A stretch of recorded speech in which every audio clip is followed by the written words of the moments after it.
നമസ്കാരം. GST 2.0 വന്നതോടുകൂടി ഏറ്റവും കൂടുതൽ ലാഭം അല്ലെങ്കിൽ ബെനിഫിറ്റ് ലഭിച്ചത് കോമ്പാക്ട് SUV വാഹനങ്ങൾക്കാണ്. അതിൽ ഏറ്റവും കൂടുതൽ ഇമ്പോർട്ടൻ്റ് ആയിട്ട് നമ്മൾ ഹൈലൈറ്റ് ചെയ്യേണ്ടത് ഡീസൽ വാഹനങ്ങൾക്കാണ്. കോമ്പാക്ട് SUV സെഗ്മെൻറ്റിലുള്ള ഡീസൽ വാഹനങ്ങൾക്ക് ഇന്നത്തെ വ്ലോഗിലൂടെ നമ്മൾ ഡിസ്കസ് ചെയ്യാൻ പോകുന്നത് സ്പോർട്സ് യൂട്ടിലിറ്റി വെഹിക്കിൾ. ആ ഒരു പേരിനെ എത്രത്തോളം നീതീകരിക്കും എന്ന് നമുക്കറിയില്ല.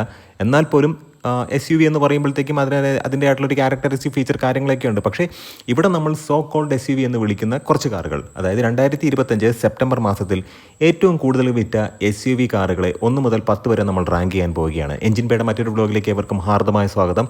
നമ്മുടെ വ്ലോഗൊക്കെ നിങ്ങൾക്ക് ഇഷ്ടപ്പെടുന്നുണ്ടെങ്കിൽ തീർച്ചയായിട്ടും നമ്മുടെ ചാനലിനെ ഒന്ന് സപ്പോർട്ട് ചെയ്യുക, സബ്സ്ക്രൈബ് ചെയ്യുക, മാക്സിമം ലൈക്ക് ചെയ്യുക, ഷെയർ ചെയ്യുക, കമൻറ്റ് ചെയ്യുക.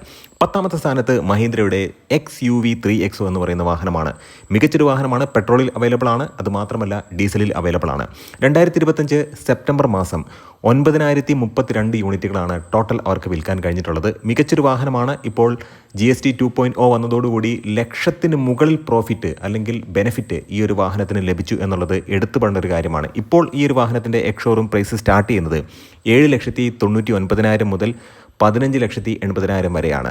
തീർച്ചയായിട്ടും നല്ല ഒരു ബിൽഡ് ക്വാളിറ്റി ഉള്ള വാഹനമാണ്. സാങ്യോങ്ങിൻ്റെ ടിവോലിയെ 4 മീറ്ററിന് താഴത്തേക്ക് കൊണ്ടുവന്ന് ആ ഒരു ഷേപ്പിലേക്ക് കൊണ്ടുവന്ന ഒരു വാഹനം തന്നെയാണ് XUV 3XO എന്ന് പറയുന്നത്. 9ാമത്തെ സ്ഥാനത്ത് മറ്റൊരു മഹീന്ദ്രയുടെ വാഹനമാണ് XUV 700. ഒരു അപ്ഡേഷന് വേണ്ടി തയ്യാറെടുക്കുന്ന ഒരു വാഹനം കൂടിയാണ് XUV 700. Semi active independent suspension എന്ന് പറയുന്ന ഹൈ ക്വാളിറ്റി സസ്പെൻഷനൊക്കെയാണ് ഈ ഒരു വാഹനത്തിൽ യൂസ് ചെയ്തിട്ടുള്ളത്. നമുക്കത് അറിയാവുന്ന കാര്യമാണ്. XUV 700 2025 സെപ്റ്റംബർ മാസം 9,764 യൂണിറ്റുകൾ ടോട്ടൽ അവർക്ക് വിൽക്കാൻ കഴിഞ്ഞു. അത് ശരിക്കും വളരെ ഇമ്പോർട്ടൻ്റ് ആയിട്ടുള്ള ഒരു പോയിൻ്റാണ്. കാരണം ഈ ഒരു വാഹനത്തിൻ്റെ സെയിൽ ഇപ്പോഴും ഒരു പരിധിക്ക് മുകളിൽ നിൽക്കുന്നു എന്നുള്ളതാണ്. ഈ ഒരു വാഹനത്തിൻ്റെ ഫേസ് ലിഫ്റ്റ് ഉടൻ തന്നെ ഇന്ത്യൻ മാർക്കറ്റിലേക്ക് വരും. എന്നാൽ 2026 ഒരു ഫേസ് ലിഫ്റ്റ് കാത്തിരിക്കുന്ന മറ്റൊരു വാഹനമാണ് 8ാം സ്ഥാനത്തേക്ക് വന്നിട്ടുള്ളത്. മാരുതി സുസുക്കിയുടെ ബ്രസയ്ക്ക് കാര്യമായിട്ടുള്ളൊരു ബെനിഫിറ്റ് പുതിയ GST പ്രകാരം കിട്ടിയോ എന്ന് ചോദിച്ചാൽ ഇല്ല. കാരണം 4 മീറ്ററിന് താഴത്തേക്ക് ഈ ഒരു വാഹനത്തിന് ലെങ്ത് ഉണ്ട്. പെട്രോൾ എഞ്ചിനാണ്, പക്ഷേ 1200 cc താഴെയല്ല ഇതിൻ്റെ ക്യൂബിക് കപ്പാസിറ്റി. ഈ വാഹനത്തിൻ്റെ എഞ്ചിൻ കപ്പാസിറ്റി എന്ന് പറയുന്നത് 1.5 ലിറ്ററാണ്, അല്ലെങ്കിൽ 1500 cc ആണ്. അതുകൊണ്ട് നാമമാത്രമായിട്ടുള്ളൊരു ബെനിഫിറ്റ് മാത്രമാണ് ബ്രസയ്ക്ക് ലഭിച്ചത്.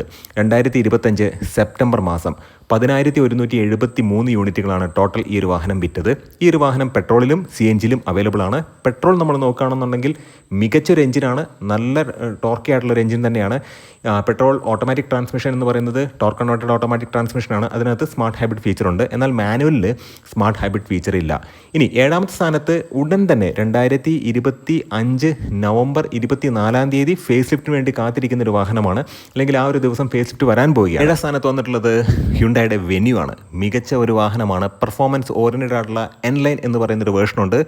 ഏറ്റവും ഇമ്പോർട്ടൻ്റ് ആയിട്ടുള്ള കാര്യം ഇപ്പോഴും ഡീസൽ എഞ്ചിൻ ഈ ഒരു വാഹനത്തിൽ കൊടുത്തു എന്നുള്ളതാണ്. നമുക്കറിയാവുന്നതുപോലെ പെട്രോൾ നാച്ചുറലി ആസ്പിറേറ്റഡ് എഞ്ചിനുണ്ട്. അത് മാത്രമല്ല പെർഫോമൻസ് ഓറിയൻറ്റഡ് ആയിട്ടുള്ള N-Line എന്ന് പറയുന്ന പെട്രോൾ വേർഷനുള്ള വാഹനമുണ്ട്, ഡീസലുമുണ്ട്. ഇനി ഈ ഒരു വാഹനം 2025 സെപ്റ്റംബർ മാസം 11,484 യൂണിറ്റുകളാണ് ടോട്ടൽ വിറ്റത്. ഇനി 6ാമത്തെ സ്ഥാനത്തേക്ക് വരുന്ന ഒരു വാഹനം എന്ന് പറയുന്നത് ഥാർ ബാഡ്ജിൽ വരുന്ന വാഹനമാണ്. ഥാറിൻ്റെ 3 ഡോർ, അത് റിയർ വീൽ ഡ്രൈവ് ഉണ്ട്, 4x4 ഉണ്ട്. അതുമാത്രമല്ല ഥാർ റോക്സ്.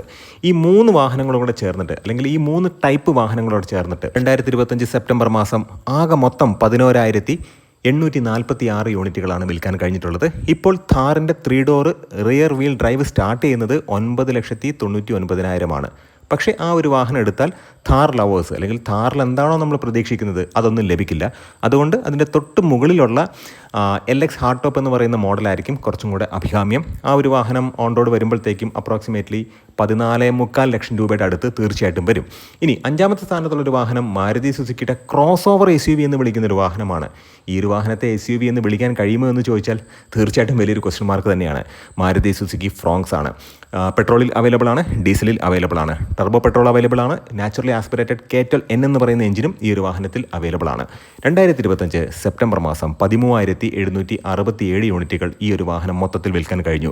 നല്ല ഒരു പ്രകടനമാണ്. ഇനി 4ാമത്തെ സ്ഥാനത്ത് മൈക്രോ SUV കാറ്റഗറിയിൽ വരുന്ന ടാറ്റ പഞ്ചാണ്. ഔട്ട്ഡേറ്റഡ് ആയിട്ടുള്ളൊരു മോഡലാണ്. പുതിയൊരു ഫേസ് ലിഫ്റ്റ് വരാൻ പോകുന്നുണ്ട്. കുറച്ച് കാലമായിട്ട് അത് പറയുന്നു, ഇതുവരെ അത് ലോഞ്ച് ചെയ്തിട്ടില്ല. തീർച്ചയായിട്ടും 2026 ഈ ഒരു വാഹനത്തിൻ്റെ ഫേസ് ലിഫ്റ്റ് വരുന്നതായിരിക്കും. ഈ ഒരു വാഹനം ഇലക്ട്രിക്കൽ അവൈലബിൾ ആണ്, പെട്രോളിൽ അവൈലബിൾ ആണ്, CNGയിൽ അവൈലബിൾ ആണ്. ഡീസലിൽ ഈ ഒരു വാഹനം അവൈലബിൾ അല്ല. അത് എടുത്തു പറയേണ്ട ഒരു കാര്യമാണ്. ഡീസലിൽ അവൈലബിൾ ആയിരുന്നെങ്കിൽ കുറച്ചും കൂടെയൊക്കെ ഈ ഒരു വാഹനം ജനപ്രിയമായേനെ. 2025 സെപ്റ്റംബർ മാസം 15,891 യൂണിറ്റുകൾ അവർക്ക് ടോട്ടൽ വിൽക്കാൻ കഴിഞ്ഞു. അതിൽ ഇലക്ട്രിക് ഉണ്ട്, CNG ഉണ്ട്, പെട്രോൾ ഉണ്ട്.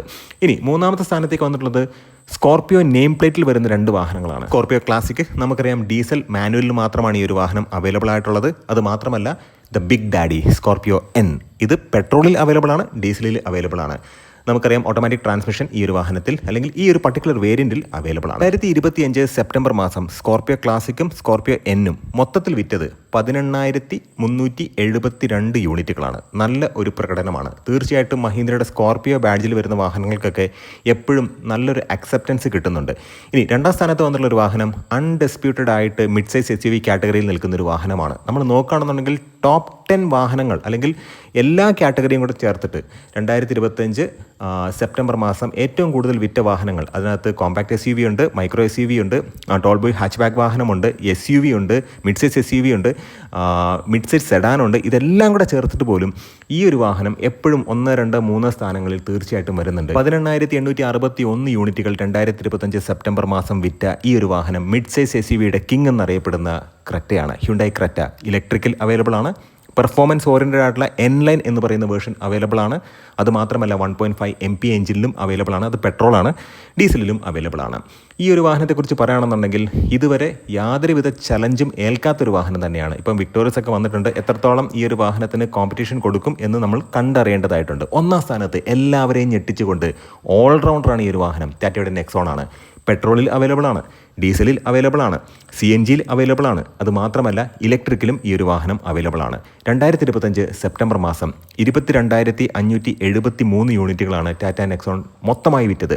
എല്ലാ കാറ്റഗറിയിലുള്ള വാഹനങ്ങൾ എടുത്താൽ പോലും 2025 ഏറ്റവും കൂടുതൽ 2025 സെപ്റ്റംബർ മാസം ഏറ്റവും കൂടുതൽ വിറ്റ വാഹനം എന്ന് പറയുന്നത് ടാറ്റ നെക്സോൺ ആണ്. തീർച്ചയായിട്ടും ഈ ഒരു കോണ്ടന്റ് ഉപകാരപ്രദമായി എന്ന് വിശ്വസിക്കുന്നു. നല്ല ഇൻഫോർമേറ്റീവ് ആയിട്ടുള്ള വീഡിയോസുമായിട്ട് നമുക്ക് വീണ്ടും കാണാം. നിങ്ങളുടെ സ്നേഹത്തിനും സപ്പോർട്ടിനും ഒരിക്കൽ കൂടെ നന്ദി. നമസ്കാരം.